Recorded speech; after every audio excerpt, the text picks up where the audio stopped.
Fala pessoal, bem-vindo mais uma vez ao meu canal. Eu tava um pouco sumido, mas voltei aqui, tô voltando aos poucos. Estou sumido por causa dos projetos que eu tô fazendo para vocês da comunidade que quer aprender a como utilizar, como trabalhar com cybersecurity da forma certa. Mas vamos lá, voltei para contar um pouco de como foi a minha prova da SC100, é a Microsoft Cybersecurity Architect. Então eu tirei recentemente, foi esse mês que eu tirei, faz alguns dias, algumas semanas, mas eu preparei com muito carinho todo o conteúdo que caiu na prova, esse mind map eu criei alguns dias após ter tirado a prova para não esquecer, estava fresco na minha cabeça. Então eu vou passar passo a passo com vocês aqui tudo que vocês precisam focar e estudar. Obviamente, não foque somente o que eu falei, isso aqui foi o que caiu na minha prova, mas tem um conteúdo extenso da prova que você pode olhar no site, a gente vai cobrir aqui também. Mas para você que não me conhece, tá chegando aqui agora no meu canal, meu primeiro vídeo que você tá vendo, meu nome é do show. Eu trabalho como especialista de cybersecurity. Hoje atuo como cybersecurity arquiteto ou consultor. Cybersecurity é um mundo, né? Não é só a cloud. Então envolve on-premises, envolve cloud, envolve outras entidades de TI, outros pilares de TI. Então tudo que você fala de TI acaba envolvendo cybersecurity. Mas vamos direto ao assunto. Prova do SC100. Vamos mudar aqui de tela. O SC100, eu fiz aqui o MindMaster, como eu falei para vocês. Eu vou tentar colocar aqui no Focus Mode. Vou tentar não editar nada, beleza? O que que ela cai? Basicamente, vamos vir aqui, olhar a prova SC100. Pegar aqui a prova. Basicamente, ó, como Microsoft Cybersecurity Arquiteto, você vai traduzir a estratégia de cybersecurity em capabilidades, ou seja, em capacidades, em recursos que protejam os assets, né? No caso, tudo que é asset é aquilo que é valioso para você, é aquele seu inventário, né? Tudo que é interessante para o seu negócio, tudo que é valioso, o business e as operações para sua organização. Você vai fazer um design do cybersecurity, você vai guiar a implementação e manter as soluções de segurança que seguem os princípios de Zero Trust. E além do Zero Trust, você tem as melhores práticas, incluindo as estratégias para identidades, devices, que são dispositivos, dados, aplicativos, redes, infraestrutura e DevOps. Mais soluções de design para governança, Risk Compliance, né, risco de conformidade, GRC que eles chamam, operações de segurança, gerenciamento de postura de segurança e tudo isso aqui. Ou seja, não é simplesmente algo fácil, é algo complicado, é algo difícil, mas pode chegar lá. Mas você tem que fazer um percurso para chegar. Então, se você está tentando essa prova, ou melhor, se você quer tentar ou já tentou e falhou, é porque falta um pouco de conhecimento e estudo em alguns domínios dessa prova e desses conteúdos, né? Então, aqui, se você entrar aqui, como vai funcionar?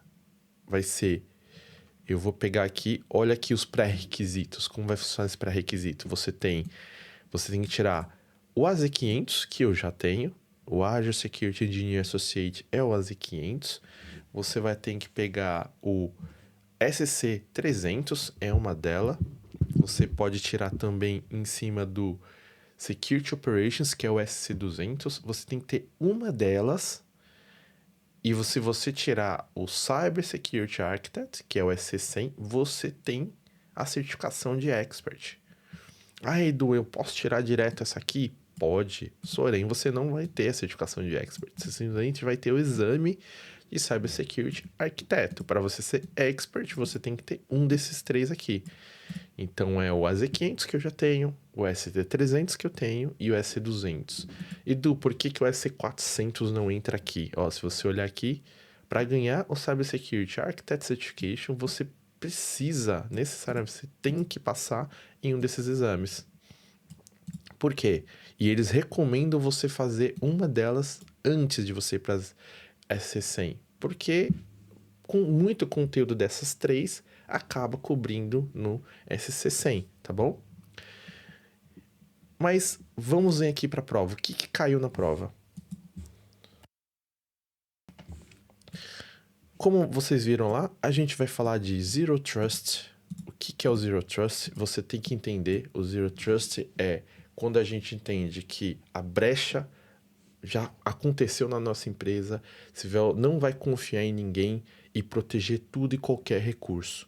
Ou seja, você não confia em ninguém, você já vai imaginar que você tem uma brecha de segurança e a sua segurança vai ser com base nisso. Literalmente, não confiar em ninguém, tá bom? Data Resilience. O que significa Data Resilience? Então, eu não coloquei uma ordem aqui, vai estar meio... Não é bagunçado, mas literalmente o mind map, né? Um mapa mental. Fui pensando e fui colocando, mas eu vou tentar cobrir tudo aqui que foi interessante. Se você achar que vai faltar alguma coisa, coloca aqui no comentário. Se você gostou desse vídeo, se não gostou, o que você sentiu falta. E que aí a gente pode fazer um vídeo 2 se for preciso, né? Mas não tem problema. Isso aqui foi o que eu lembrei que caiu na prova logo alguns dias após, né? Muita coisa eu coloquei depois. Mas Data Resilience é resiliência de dados. Vamos lá. Como funciona a resiliência de dados? Você vai pensar assim: eu tenho um dado em algum lugar, esse dado tem que ser resiliente. O que significa resiliente? Quando uma pessoa é resiliente, ela é o quê? Independente das coisas que aconteçam na vida dela, ela consegue se superar e ir melhor. Ou seja, nos dados é a mesma coisa, só que não tem o sentimento ali, né?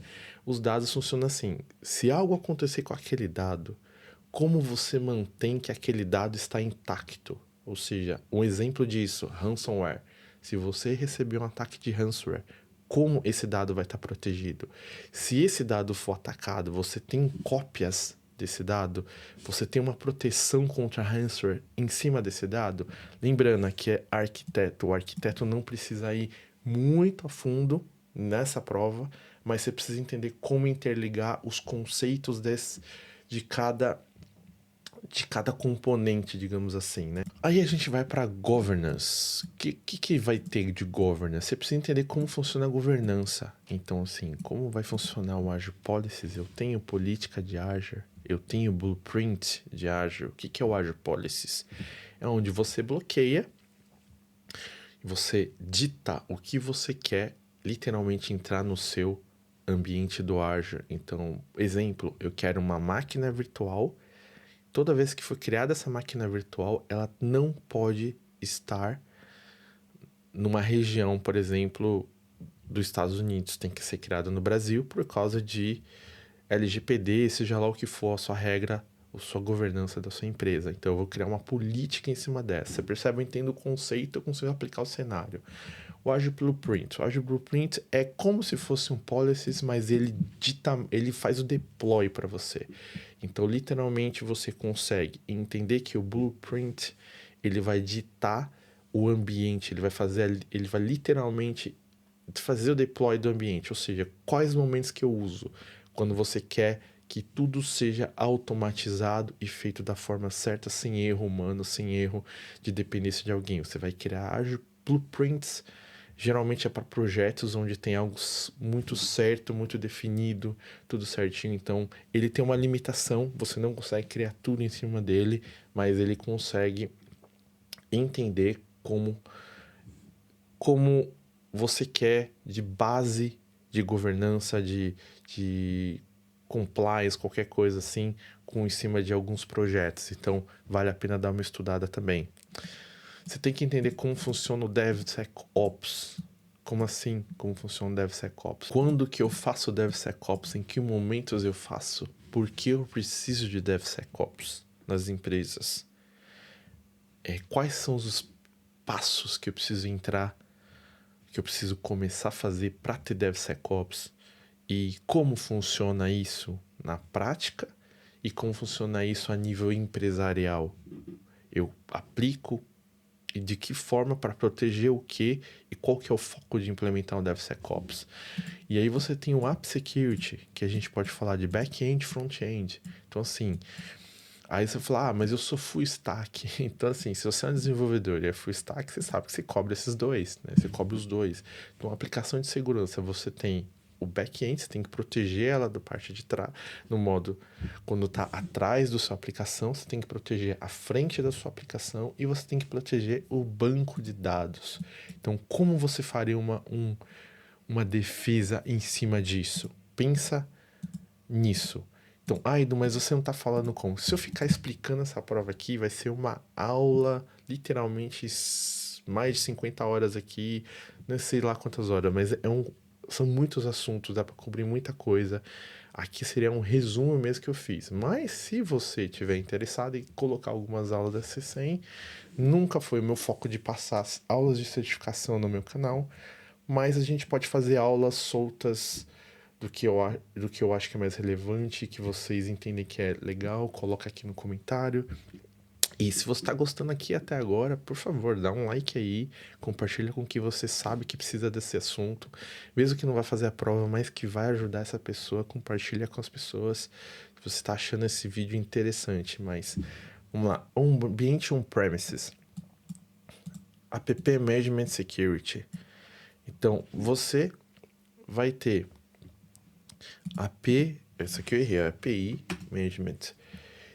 O que funciona isso? Você tem um API, né? API Management. Então, quando você tem um ambiente on-premises e você tem um acesso de aplicações nele, através da on-premises para cloud, você precisa de um gerenciamento de segurança onde você consegue fazer esse gerenciamento melhor entre o on-premises e o seu ambiente cloud. Pessoal, desculpa, não é API, é app. É literalmente isso aqui, App Management Security. Que é quando você implementa alguma solução no meio onde você consegue entender que o seu on-premises vai ser defendido quando você acessar as suas aplicações através da cloud. Aí você tem os controles, você tem que estudar sobre os controles. Vou mostrar aqui um dos controles. Network Service Controls. Então, dentro da Microsoft, você tem controles. Então, aqui é um dos controles em cima de IoT Enterprise, onde mostra quais são os controles. Mas tem um outro controle aqui, ó, Network Controls Best Practices, Microsoft. Aqui. Você tem aqui, ó, melhores práticas do Azure de fazer segurança de controle. Ele fala aqui do Zero Trust. Ele fala aqui do Point to Site. Ele fala aqui do Site to Site. Ele fala aqui de Express Route. Ele mostra como você faz a defesa dos seus recursos críticos somente para VNets. Então ele tem todas as dicas aqui. Private Link, que é uma coisa que a gente usa bastante, você tem que entender. Você tem que entender sobre Best DDoS Protection, que você tem que entender como você faz o design, quais são os 5 pilares de software. Percebe aqui, ó, você vai usar o Azure Well Architected, então você tem que saber utilizar o Azure Well Architected. Voltando aqui.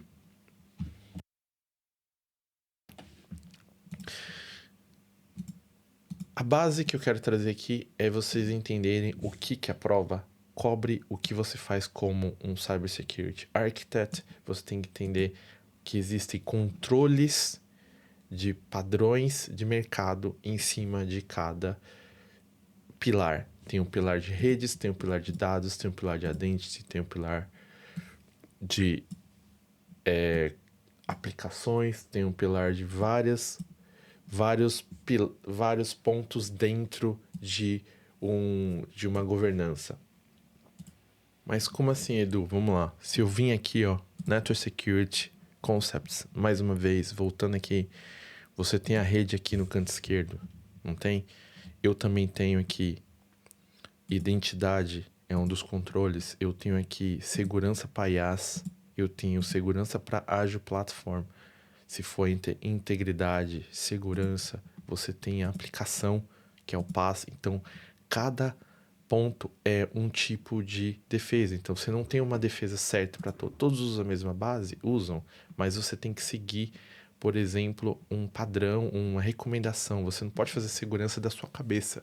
Você tem que seguir algumas melhores práticas, né? Que a gente chama de best practice. Voltando aqui, falando sobre storage, você tem que entender como faz a segurança do storage. Edu, preciso saber como funciona o storage. O ideal, sim, você precisa trabalhar como funciona o storage, mas se você não souber como funciona, você entendendo a segurança dele é o suficiente? É, mas fica um pouco difícil você fazer uma segurança de algo que você não conhece. Você tem que entender um pouco, não a nível de especialista de storage. Eu não sou especialista de storage, mas se eu precisar chegar a nível de especialista e eu querer me dedicar, eu consigo chegar. É assim que você tem que ser. Você tem que saber o suficiente de funcionamento para poder proteger, mas se você precisar, você consegue ser especialista naquilo. E o que que faz você virar isso?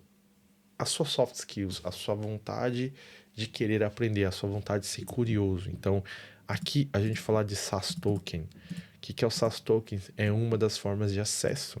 Então, quando a gente fala de SaaS Token, ele tem muita coisa insegura de que você não pode aplicar.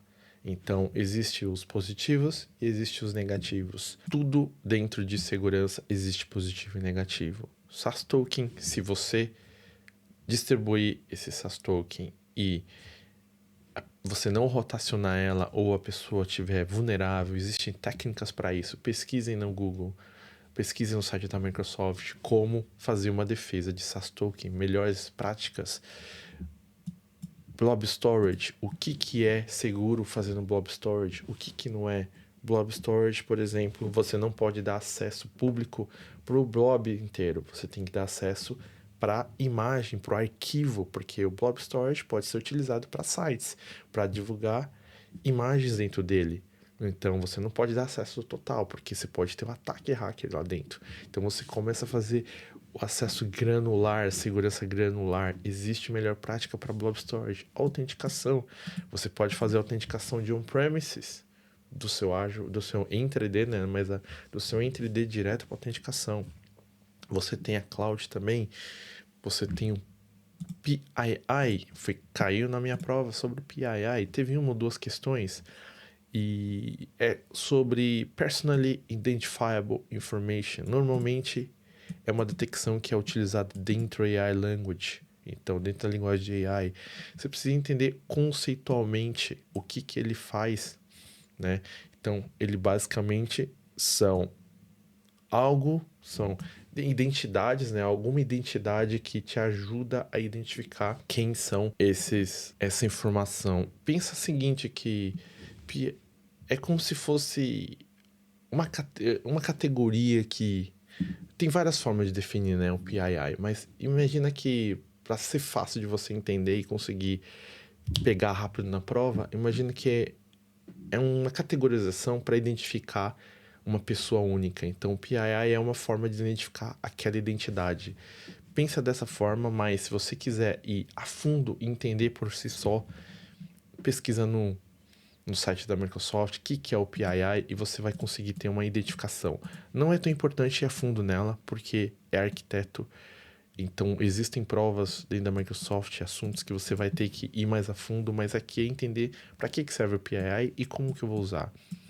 Aí a gente tem um Dart aqui, isso aqui caiu muito na minha prova. O Dart, que é o ransomware. Então, basicamente, é uma defesa, é um processo de defesa que a Microsoft faz para defender sobre o ransomware. Então, você vê aqui que tem melhores práticas. Se eu vim aqui e olhar o overview, ele está ligado diretamente ao SecOps. E aí a gente entra num ponto aqui, ó, NIST Cybersecurity Framework. Por que NIST Cybersecurity Framework? Porque é um dos frameworks que nós de segurança, Cybersecurity, utilizamos. Então você tem que entender o ponto de detectar, o ponto de responder, o ponto de recuperar, como eu faço uma recuperação. Mas mais importante é o DART. Por quê? é como a Microsoft faz toda a estratégia em cima do Dart. Mas vamos pegar aqui um outro Dart Microsoft.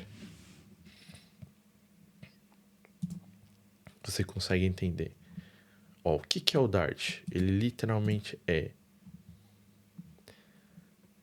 Microsoft Detection and Response Team, ou seja, é o time da Microsoft de detecção e resposta em cima, geralmente, de ransomware. Então, cai muito como você trabalha com Dart na prova. Então, ele quer saber o que acontece com um ransomware se eu desabilitar, se eu desinstalar o antivírus antes de encriptar, o que acontece se eu pegar um ransomware, quais são as técnicas que eu preciso fazer para, no momento que eu pegar um ransomware, como eu me recuperar de um desastre de ransomware.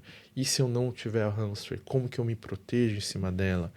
Então, tem tudo esses pontos dentro da Microsoft, no seu plano de estudo, você tem que incluir sobre Dart. Então, basicamente é planejamento, como eu minimizo o ataque de um ransomware, como eu minimizo qualquer ataque relacionado, similar a ransomware, mas a prova cai muito sobre ransomware. Então, basicamente, minimizar com os recursos do on-premises e cloud, ou seja, é sempre híbrido. O mundo hoje é híbrido, então percebe que tem, não é só em cloud, é híbrido. E a partir disso aí, eu posso aumentar minha resiliência. Como eu aumento a resiliência? Lembra que eu falei aqui da data? Resiliência de dados é o mesmo conceito, só que dessa vez em cima de ambientes, recursos que podem pegar o ransomware, seus arquivos, sua VM, sua máquina que fez a corrupção, corrupção não, né? Corrompido, que corrompeu seus arquivos, como você faz esse tipo de proteção? Você tem um ataque de ransomware, que nem eu comentei anteriormente, como você resolve, como você mantém os seus seguros, os seus dados seguros após você ter recebido esse ransomware. Você está preparado para tomar um ataque? E se tomar um ataque, como você vai reagir com relação a isso? Como você garante que os seus dados estão resilientes, que você não vai ter um dano muito grande? Então, cybersecurity é relacionado sempre a planejamento e a precaver. É a gente tentar ver, imaginar o que o hacker pode fazer, tá bom? Vindo aqui para NIST, lembra que eu comentei sobre o SecOps? A gente acabou de ver a página, o SecOps, detectar, responder, recuperar. Existe um padrão. Então, NIST é um padrão que você precisa se preocupar. Se a gente vir daqui de baixo para cima, de baixo para cima, você tem que ter Security Requirements. O que é Security Requirements? É o requerimento de segurança para web app, para redes, para identidade, para máquina virtual. Como assim Security Requirements? Se você já viu Agile, trabalha com Agile, você sabe que tem que ter requerimentos dos usuários. Então, Security Requirements é, por exemplo, assim, ó. Eu, como um desenvolvedor, quero programar e quero guardar o meu código em um ambiente seguro. Isso é um requerimento de segurança. Eu, como cara de segurança, eu tenho que ir lá, entender esse requerimento, ver se faz sentido. Se não tiver, falar com o desenvolvedor se é isso mesmo. E aí, em cima disso, desse requerimento, eu vou fazer um design, fazer um planejamento de uma segurança em cima dela, tá bom? Redes, pode vir de qualquer pessoa. Pode vir, por exemplo, de um cara de redes, pode vir de um gerente, pode vir de um cara de operações, depende, é em cima de redes. Então vai ser, por exemplo, eu como um analista de redes quero ter segurança na hora de acessar os meus switches, os meus firewalls. E aí eu, como cara de security, eu tenho que fazer uma segurança com base em controles, com base em frameworks para proteger isso aí também, tá bom? Purview, cai bastante sobre Purview. Não muito, mas caiu sobre Purview. Você tem que entender principalmente como funciona o DLP, mas sempre foca na prova. Então, eu vou entrar aqui. Ó, aqui tem como você aprender sobre Purview, learn about Purview. E Em cima disso, você tem o Data Security, Data Governance, Risk Compliance e dá uma pesquisada sobre isso. Aí aqui também falam sobre multi-cloud environment. Ele vai cobrar sobre isso. Como que você faz o gerenciamento da multi-cloud environment? Como assim? Eu consigo fazer gerenciamento no AWS, do GCP? Consegue. Quais são os serviços que suportam essa multi-cloud, a Defender for Cloud? Eu tenho que entender sobre landing zone. Quando eu falo de arquitetura, quando eu falo de migração para Azure, eu tenho que trabalhar em cima de land zone. Existem pontos do land zone, que é a zona de pouso, né, digamos assim, zona de pouso não, né, é zona de terra, né, em português, que entram coisas de segurança e esses pontos de segurança fazem parte do Land Zone também. Então, se você procurar Security Land Zone, vai ter, não tem algo específico, mas ele está relacionado ao Land Zone. Aí você fala de WAF, lembrando, quando a gente fala de WAF, a gente tem um Well Architected Framework, onde a gente faz toda a nossa base de arquitetura, uma delas, né, em cima da Land Zone, é quando a gente começa a fazer a aplicação para cloud, ela tem que ser a base para poder chegar no Azure. Então, são requerimentos, são pré-requisitos que a gente precisa seguir para poder chegar. E na hora de fazer a arquitetura, você tem que ter um framework que é bem arquitetado. Como que é feita uma arquitetura de um banco de uma aplicação, de um banco de dados, eu tenho que seguir o Well Architected Framework. Mas não confundam com Web Application Firewall, que é o WAF, o famoso WAF. Então todo mundo fala do WAF como um Web Application Firewall, mas também pode ser o Well Architected Framework. Então tem que entender o contexto ali na hora da prova. Aí a gente vem para CAF, que é o Cloud Architected, Cloud Adoption Framework for Azure. Como assim? Aqui é onde você tem o framework de todos os, na verdade, o guia, né? O guia de adoção para cloud. Então você tem como fazer, a estratégia que você tem que seguir, o plano que você tem que seguir, quando você está pronto, o momento que você tem que migrar, o momento que você tem que inovar, manter a segurança, fazer o gerenciamento, fazer a governança dela. Então percebe aqui. Depois você tem o assessment.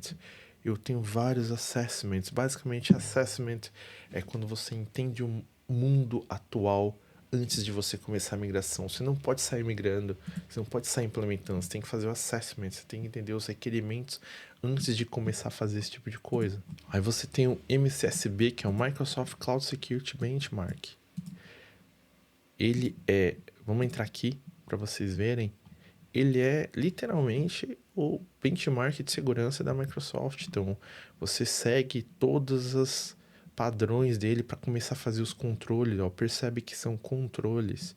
Você tem um CAF em cima dele, ó, você tem um guia de segurança, você tem o guia do Azure Well Architect Framework, você tem um CISO Workshop, que ele te dá um guia de referência do Zero Trust. E aí você começa a estudar, percebe que ó, você tem o syscontrols, você tem o PCI controls, você tem o NIS controls, então segurança é com base de controle, tá? Aí você tem aqui ó, sobre o AWS Defender for Cloud, automated, né, control, você automatizando os controles de AWS no Defender for Cloud. E aí é o ponto onde eu queria chegar. Você tem vários níveis de controle, então você tem que entender cada controle que passa. Segurança de rede, gerenciamento de identidade, privilege access, data protection, gerenciamento de asset. Você tem que entender como funciona o login e a detecção de ameaça, incidente, a resposta de incidente, a postura e gerenciamento de vulnerabilidade, segurança do seu endpoint. O que é o endpoint? É a segurança da sua máquina, do seu dispositivo Android, do seu dispositivo iPhone. Isso é um endpoint, é tudo que é uma borda, a borda do dispositivo que acessa a sua rede. Você tem o backup recovery, como você faz o backup, como você recupera, quais são os planos de backup recovery, o que ele cobra, o que ele não cobra, qual que é a estratégia em cima disso. Você tem a segurança de DevOps, aqui a gente falou antes, e a governança e estratégia em cima disso. E através disso você tem as security baselines, que são as bases de segurança de cada serviço. Se você olhar aqui, ó, eu tenho Application Gateway Automation, Azure Advisor, Azure Bastion. Se eu clicar aqui em Azure Bastion, eu tenho um padrão de segurança, olha aqui. Começo a seguir, eu sei quais são os controles, eu tenho que manter a segmentação das redes, eu tenho que ter o security group, o suporte dele, eu tenho que entender, eu tenho que aplicar o Defender for Cloud Monitoring, eu tenho que ter o Azure Private Link, eu tenho que desabilitar qualquer acesso à rede. Aí a gente chega em identidade, usar centralizado, autenticações centralizadas, e aí vai. Então, voltando aqui, vamos falar também, ou melhor, a prova também cai sobre MCRA. Isso aqui é o meu melhor amigo no dia a dia. Eu tenho o PDF dele, que se você vir aqui, são muitas páginas. Eu vou entrar aqui rapidamente para vocês verem. Não sei se vai funcionar aqui, porque tá com bug ultimamente aqui, mas vou abrir aqui, eu acho que vai funcionar. Aqui, deu certo. Ó, então é um PDF que a Microsoft disponibiliza para você. Percebe aqui? Abriu aqui e abriu nos dois lugares, mas ó, você consegue ter várias coisas aqui, ó. Muitas informações, tem links ali dentro desses PDF, você consegue estudar tranquilamente. Não tá funcionando aqui, vamos vir pro PDF, não tem problema. Percebe aqui, são vários, ó. Eu vou entrar aqui, Security Adoption Framework, estudar. Você tem estrategicamente como funciona, você tem o Zero Trust Assumed, quais são as regras. Então, isso aqui é uma boa base para você entender a arquitetura de segurança dentro da Microsoft, tá? Saindo daqui, vamos voltar aqui, vindo para esse lado aqui agora. Identidade, ele mostrou pega muita identidade. Por quê? Identidade é a primeira porta de entrada para um hacker, para um atacante malicioso. E qual que é a identidade da Microsoft? O Entra ID.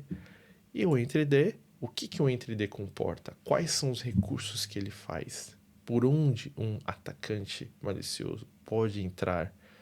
Quais são quais são os componentes que interligam com o Entra ID de outros serviços, seja ele dentro da Microsoft, fora da Microsoft, e eu posso proteger esses serviços?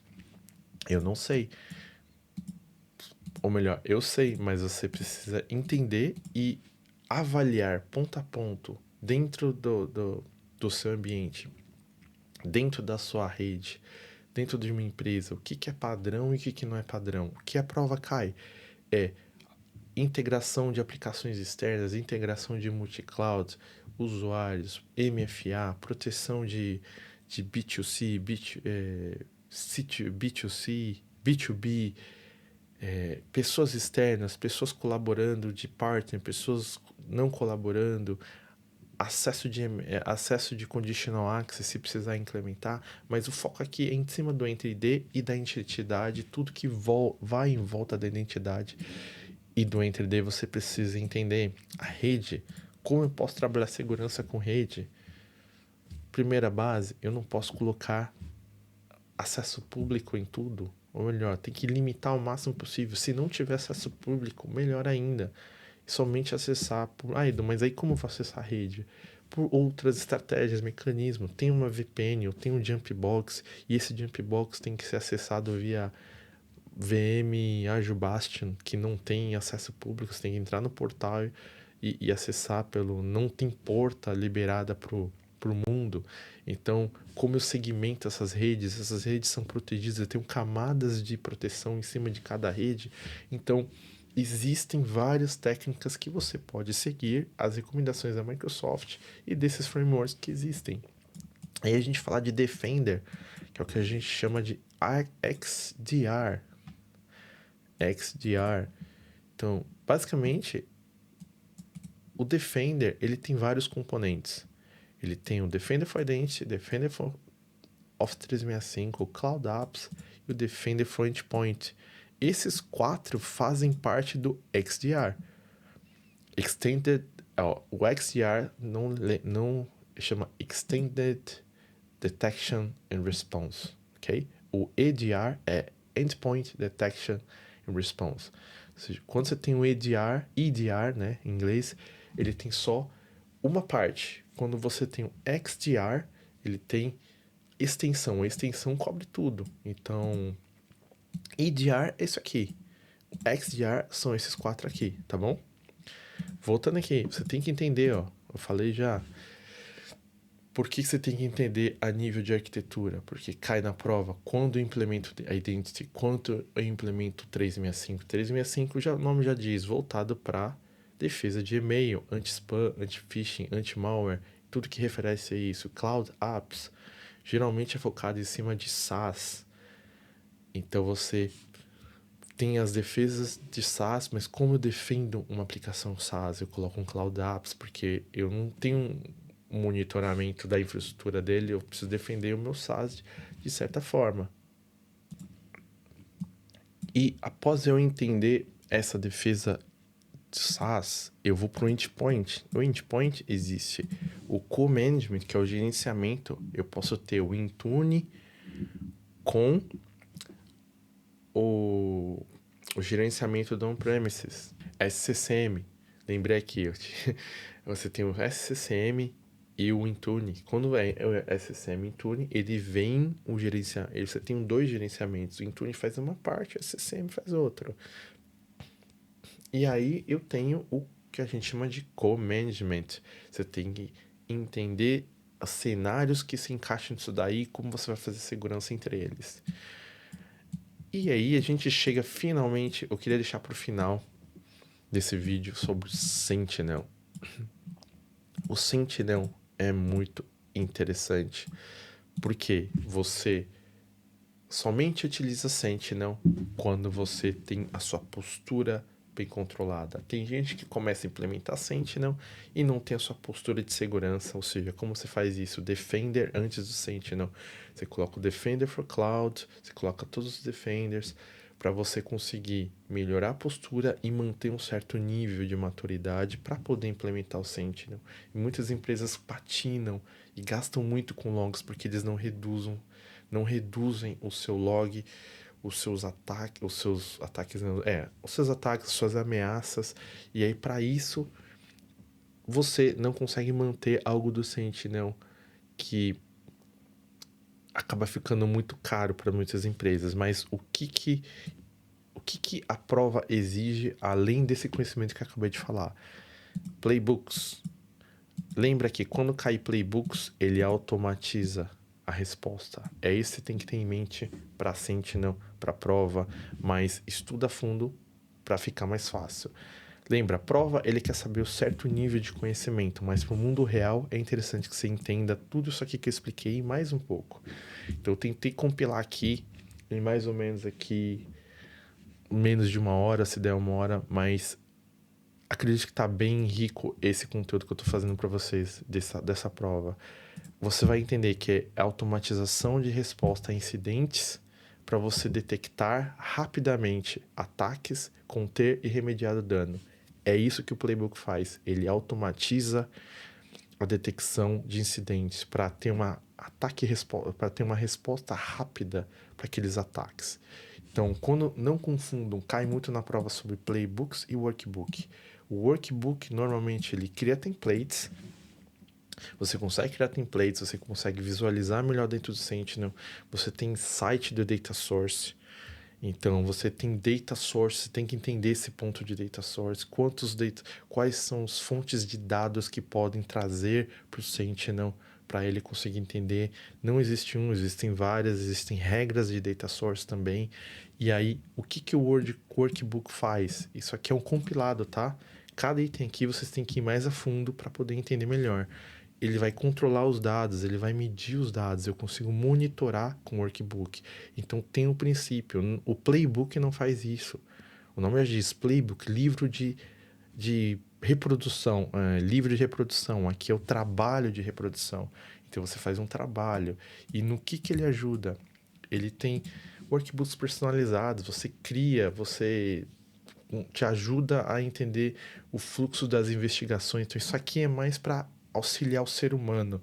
O playbook é mais para automação. Então, por que eu preciso do workbook? Ele me ajuda a gerar reportes se eu precisar, para auditoria, para gerentes, para as áreas. Eu consigo monitorar as anomalias com o AF, é um exemplo. O AF tem anomalias e eu consigo fazer em cima do workbook. Mas, em cima disso tudo aqui, se você vir aqui agora e olhar, existem muitas coisas. Eu expliquei aqui em alguns minutos, ou melhor, talvez quase uma hora, mas é muito mais que isso. Eu acabei. Deixa eu voltar aqui para mim. Eu acabei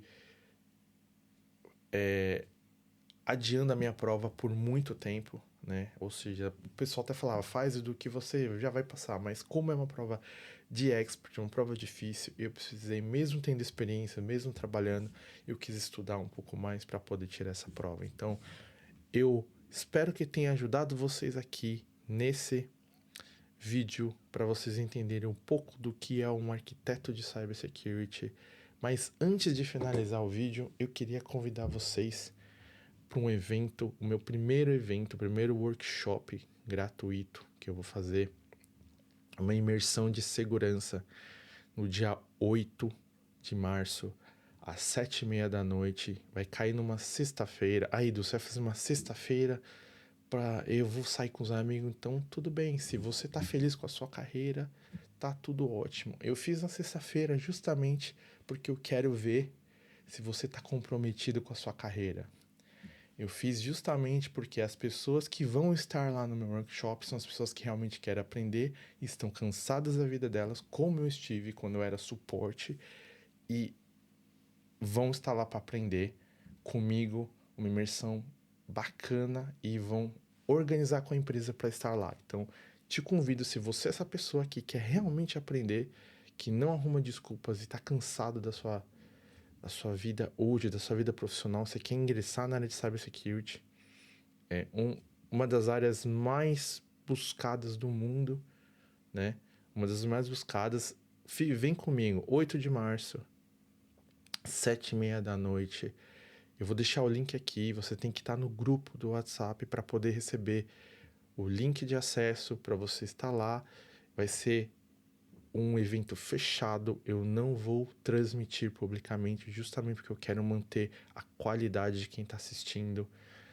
E se você estiver no grupo, você vai ter todas as novidades, vai ter muitas novidades bacanas. Durante aquele evento, tô pensando aqui, mas provavelmente eu vou sortear alguma coisa dentro daquele evento. Então, fica ligado.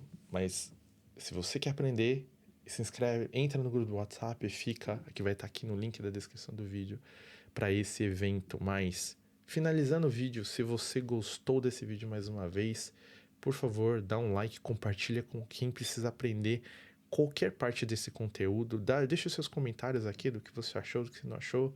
Se você não gostou, põe um comentário mesmo assim, tá tudo certo. Eu não tenho problema nenhum com isso. A gente tem que melhorar cada vez mais, né? Mas acredito que é isso. Muito obrigado se você ficou até agora e vejo você no próximo vídeo. Valeu, até mais.